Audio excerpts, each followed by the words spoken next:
Hey Sag, welcome to your quantum reading. This is for Sagittarius, Sun, Moon, or Rising. Welcome to my cross-watchers. Cross-watcher, you could be dealing with the Sag. Message could be for you. Take it however it resonates with you and your situation. Nice. Keep in mind these are general, timeless readings. If you guys are wanting to check out any of my stuff, website, everything is down below. You can follow me on Instagram if you would like to. And thank you guys so much for liking, subscribing. Thanks for all the ways you've supported the channel. Let's dive in. Okay. Very first card that popped out, you have trust. All right. So there's Ammonite. I love the shell. And you have Palace. So in your current situation, you are being asked to trust. Trust the process, trust what's happening around you, even though it might appear like, I don't know, there might be something going on. Is that Mercury? Pretty sure that it's like a different symbol for, like, the top part is a little bit different, but it looks very mercurial. I don't know why I've been a little bit more detail oriented with this card, with these cards this week. I just want to double check. Be receptive and enable the Astral Palace, which was named after the goddess Pallas Athena, to bring you the energy of skill, wisdom, and courage. Pallas, a beautiful combination of feminine energy intertwined with masculine strategic intelligence. That's the Mercury. Allows your intuitive and creative aspects to rise to the surface. Do not overthink. Sit comfortably with these energies and allow yourself to feel and trust those feelings and vibrations. Okay. Yeah, so I would say any kind of thing that you receive information about, to trust it, you know, don't second guess it. Anything that pops up within you, I would just be like, boom, you know, like go take action. You can trust your intuition. I'm gonna re-pull. It's just like a few too many.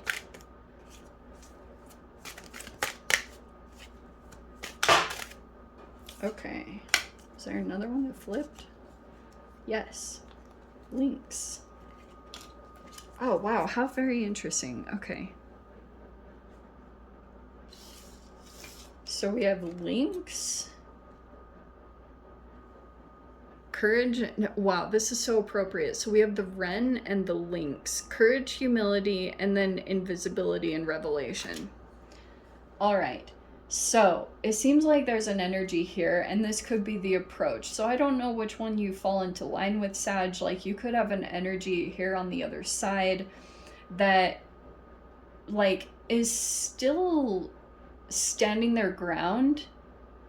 Because here's what's fascinating here. There could be, look, this energy right here is somewhat in, see the invisibility, and then there's a revelation. So it feels like that's what's taking place here, is that for a bit you won't be able to see what's going on, and then there's like this revelation of what's going on. There's a person here that, yeah, is appearing to be courageous in the way that they confront a situation, but still humble.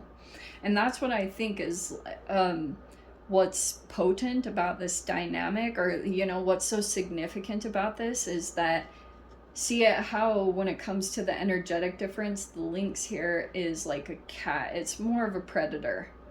And this energy is smaller in a particular way. Not to be negated, but it's like, even though this energy, the Wren, is kind of small, it's still courageous. So you're either coming up against an energy, right, that like this might feel like stalking, or a certain part of it seems like you can't see what's going on, because there is going to be a revelation here. There's a person here that's like acknowledging, that's the humility part. So it's like acknowledging this power or the capabilities here. So this person is not becoming super egoic and like attacking. They're still being courageous by confronting this energy, because they might have a different level. See how the Wren is like it's a bird, it's communication. So there could be something here about communication is still taking place. And I think in this situation, you're just having to trust the unknown, or trust the invisibility. Super interesting.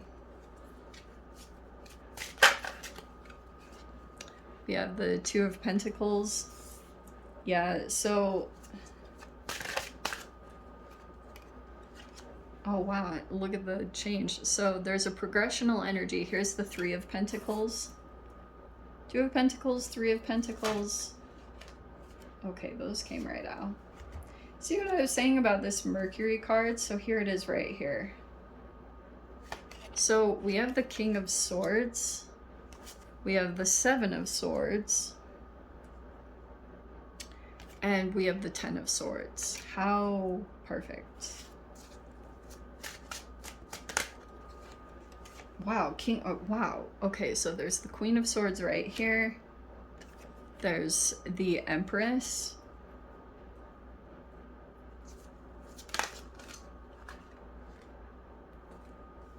Oh, wow. Okay. Nine of Swords is in the mind. How appropriate. That's like stress, anxiety, paranoia, panic attacks. That's a full-blown, like, freak out. Okay. Final outcome is a victory. So we've got the Six of Wands and the Wise One with the Hierophant. Okay, kind of love that. Something, so...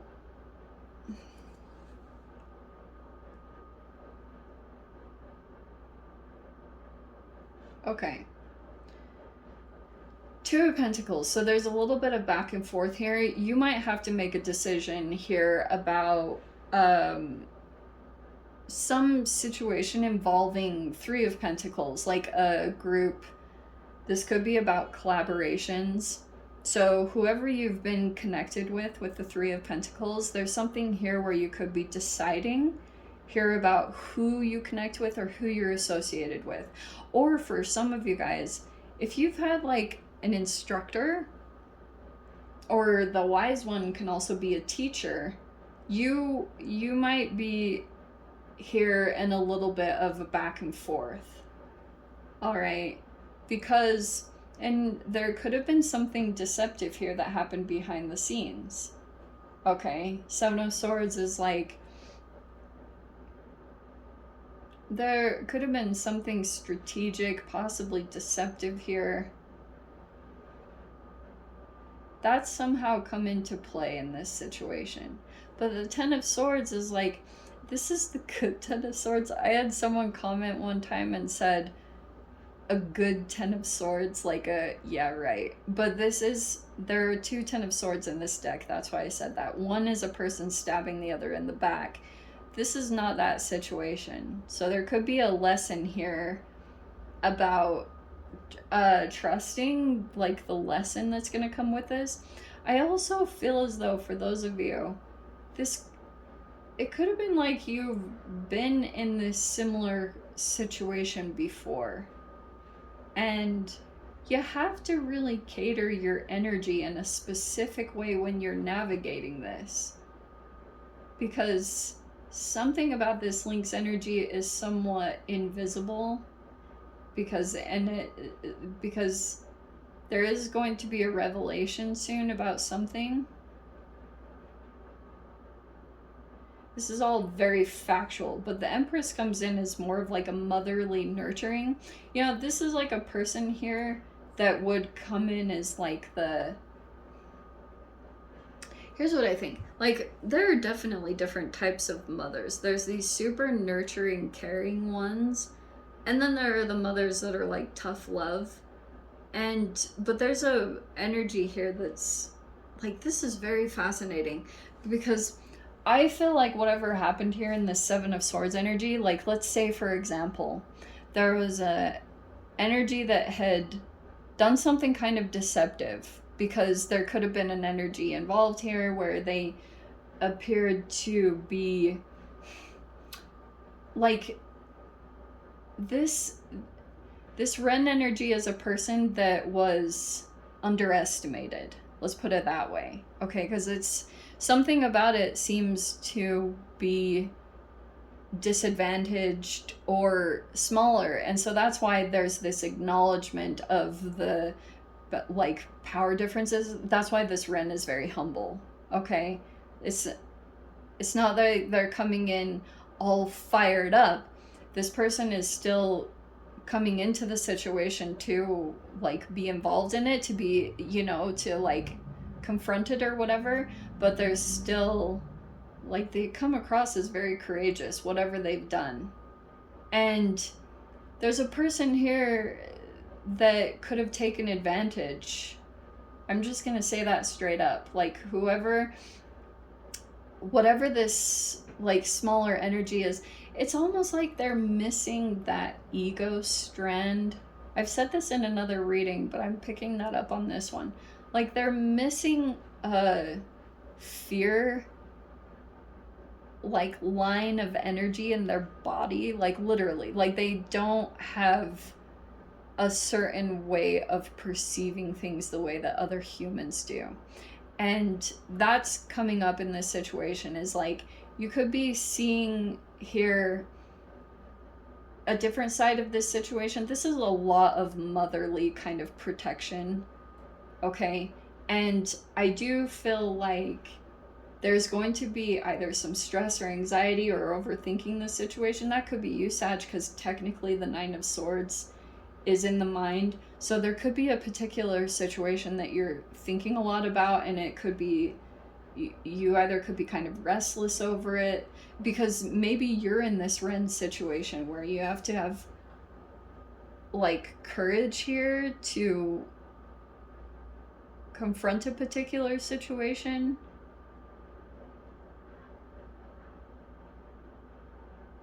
But there is something that's going to be revealed here. That's kind of the overall message. Things will feel like invisible for a bit, and then there's going to be this revelation here, or that's what's coming out. There's a lot of success here in this Six of Wands, and this is a teacher.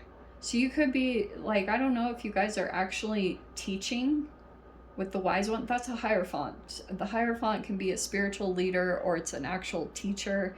So you could be doing something along those lines, because I almost feel like whatever this situation or lesson has been about, that is what it is. It's this lesson. And whatever you learn here, I think you're going to be able to teach about what you navigate, because there's others here. See the Six of Wands? There are others that look up to you or acknowledge you, and you're pretty much taking whatever you learn in this situation and you're like giving it out to others that are looking up to you in some capacity, okay? There's so much, like, these are very official energies. It's, you know, this is very motherly and nurturing, which I find fascinating. But it also feels like when you're interacting with a particular energy, it's very factual. You're having like very logical conversations about a particular thing. You could be getting knowledge here too from someone educated in a specific line of work, or whatever the specifics are about this. It feels like you're getting a lot of knowledge about this, okay? I do feel like, okay, Sag, I'm gonna say this. Whatever's going on in this situation, I do feel like there could be something about spirituality, or and maybe it's about ethics and morality, but there could be something that comes up that is like very against the grain. And it could be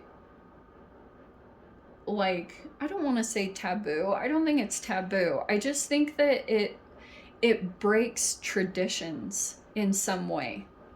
But it's to gain some kind of like accomplishment, or to get a success in whatever your challenge is. So whatever challenge that you're facing right now, it could be that you're very set on a particular way of doing things. That's the Four of Pentacles, right? It's like you're like, this is what it is. It can be grasping onto something. It can be possession. It's like, but this restriction is what's causing all the conflict here. It's causing a lot of pain. And I have seen this in general. To whatever you're holding tight to, something will come in and on the opposite energy try to take it, because this could be a manifestation here, that like a self-fulfilled prophecy. That is the Nine of Swords. Okay, so it's like, be aware of your thoughts if they're creating the current reality that you're in right now, because that's probably the ultimate lesson here. But I do think that's why there's this back and forth that's taking place with the Two of Pentacles, right? Because there's a decision that has to be made here. I think that, like, there's what appears to be success, and you might have to trust not only the lesson, but you might have to trust a particular person right now, that maybe an energy is doing something. It's just making you question your values. That's what I want to say. This is like belief systems. And there could be something there that is that's why it's making you go back and forth. Because like, something appears to be a success, or it's overcome a really big challenge, and it might be making you question whatever you've been holding on to over here, okay? I know that sounds very vague. Sometimes it's hard to communicate this stuff, but saying you might have to trust a particular energy, that there could be something that's outside of the norm that would get some kind of huge accomplishment. Do you know what I mean? I don't know if that makes any sense. But that's what courage is. You know, courage is really like doing something that's... The fear is definitely present, obviously. But this energy is very courageous. Like, they literally are just missing that egoic fear thing. And that could be for a purpose, because this could be very... Every time Taurus comes up, it is the shadow side of it can be unconventional or rebelliousness. It's an energy that comes in and breaks the societal norms to bring about a change into what has currently been structured, because there's flaws in a lot of that stuff. So that's kind of what this is talking about. So let me dive into the extended. I'll see whatever else wants to come out. If you guys want to join me over there, feel free. Go down below. Click on the Vimeo links over there. But Sag, if this is where we leave things, sending you so much love. Wishing you all the very best. See you in the next reading. Take care.